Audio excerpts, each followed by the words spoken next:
Hi, I'm Don, and this is the Hobbyist Geek.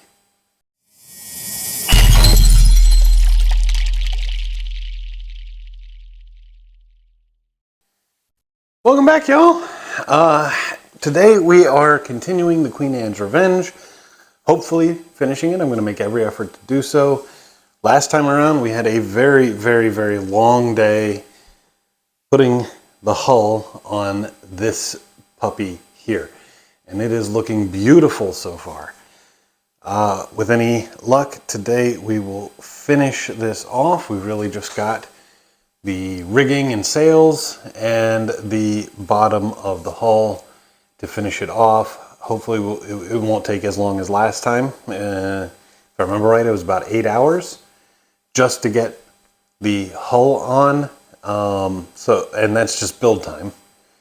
It actually took about 13 hours all told, with cutting out all the pieces, getting everything arranged, and all of that. So hopefully this will take a little bit less time, and we'll have a nice, beautiful piece to show you at the end of the video. But that's enough out of me. Let's cut some pieces out and get to work.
everything is not enough.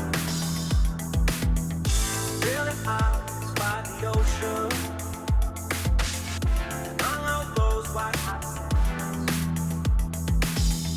where every sunrise is just for you. So come along and take my hand.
And here it is, the Piececool Queen Anne's Revenge large scale, fully assembled and looking absolutely freaking spectacular.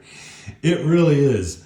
I I kind of have a love-hate relationship with this model. I really do. The piece itself is gorgeous, as you can see here, but assembling it was a freaking nightmare. It really was a freaking nightmare. There are pros and cons, and well, let's get into it. We'll start with the bad stuff first.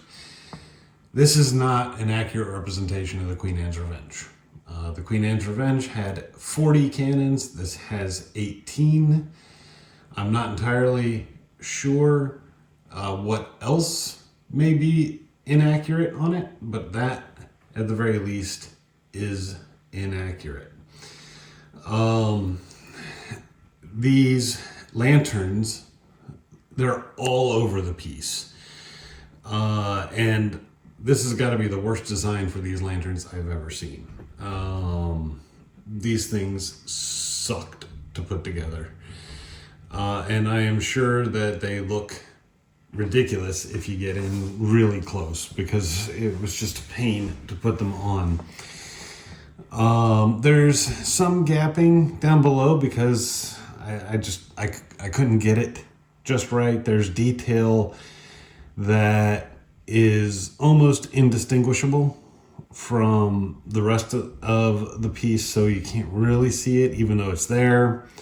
Nothing's hidden though. It's not like they buried it behind something like they did with the Black Pearl. But there are issues where there's detail that just blends in and you can't really see anything. The design, as far as complication goes, this is definitely not a 5-star difficulty. This is at least a 6. I mean, other than that, I mean, not too much. For some reason, this sail right here is unpainted on the backside, but it's just this one, the large sail on the front mast here. That's the only one that's unpainted on the backside. Because of the reflection from, the boat and everything else, you can't really tell. Maybe it was just an issue with mine, but it was unpainted. That said, there's a lot of positives. Okay, there's an immense amount of detail here. An immense amount of detail. I love the fact that we've got color now. Okay, the reds, the golds, this brownish red on the sails. You got some white details here and there. All in all, I mean, the color is amazing on this piece. Let me stop this real quick. We'll bring it in. Some of this we covered in previous videos. But, we've got the figurehead here, which is this awesome little skeleton with a spear. You've got all of these little bodies, basically, along the front. On the bottom of the boat, there's like these little strips here that you can't really see unless you're looking real close. And it's almost impossible to tell, but there's an extra step down here. But because of the way it attaches, the spacing's not quite right there. So I'm not a big fan of that. It is what it is, but I'm not a big fan. You've got this wonderful little design here that was added on after the fact. On the back side here, we've got all of this wonderful gold and red detail. All of these tiny little pieces that are in here. They're visible.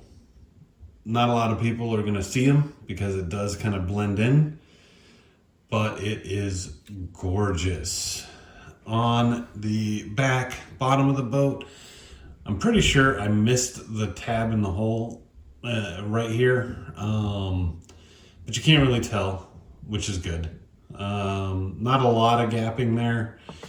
But this does close it up pretty nicely. You know, I do like that. I love this little cage here that actually looks like there's a body inside on the back. That's actually pretty cool. For the sails, you know, we've got rope here and again on the front side, right up in here.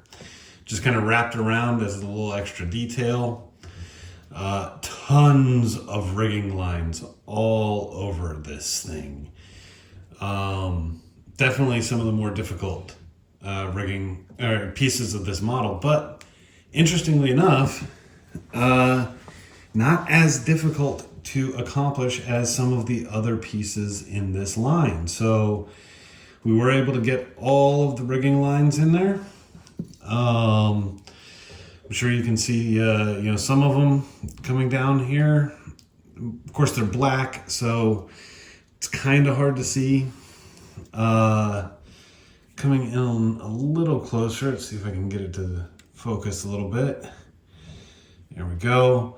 We've got platforms up on each of the masts, and each of these platforms has 2 of those lanterns on them. So, you know, another little added piece of detail that's really cool. Again, the rigging lines kind of get in the way sometimes, so it's hard to see, but the detail is there. All that detail that's on the deck that we did before is nearly invisible behind all of the rigging. So that's unfortunate. But the detail is there, and at the right angles you can see it. All in all, the piece is very impressive. It really, really is an impressive model. I will have to say this, Piececool, that is not a large model. That is a very small model with a lot of detail. So when you say large, we're kind of expecting something a little bigger. Just keep it in mind moving forward. But that's about all I can say here. Oh, one other little tidbit, now that I think about it. Unlike the other models, this one can be viewed from either side with no loss of detail. So the way they did the flags and everything and folded them over, you've got the same detail on this side as you do on the other, so it can be displayed in any direction, unlike the other two, which have a lot of unpainted areas on the back side. So that's another nice little piece of detail there that I am happy with. But let's go ahead and pull out the other two and you can see what it looks like next to them. And here you have all 3 of the Piececool ship models, one right next to the other. And as you can see, the Flying Dutchman is actually the largest of the 3 pieces, even though the Queen Anne's Revenge had more metal and indeed does cost more as well. But the way it goes together, it's actually a smaller vessel, at least as far as this line is concerned. All in all, I think they all look really good. I mean, I have my problems with the Black Pearl. That is definitely my least favorite of the bunch.